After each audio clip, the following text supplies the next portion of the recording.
Okay, here's where we left off. Now we've got to do some simplifying. So in each of the fractions, you're going to have to multiply your numerators. So I'll set it up here where you have your denominators already set. Go ahead and multiply your numerators out and come back and check your answer. All right, so hopefully this is what you have. Now that we have the same denominator and our numerators are all multiplied, whoops, sorry about that.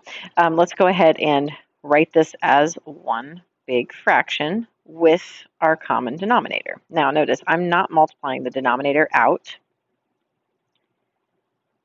First of all, that would be pretty tough because you're going to end up with a trinomial, and it's not necessary.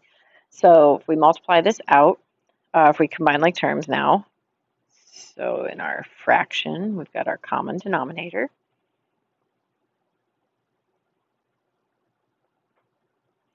Combine your like terms. So let's see, we're going to get 5x squared minus 5x plus 10.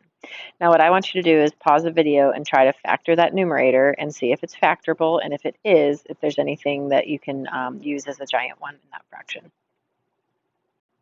So what you probably discovered pretty quickly is that the best you can do is factor out a 5 out of the numerator, and then that x squared minus x plus 2 is not factorable, so you're kind of left with this expression. Now you could write it in either of these forms.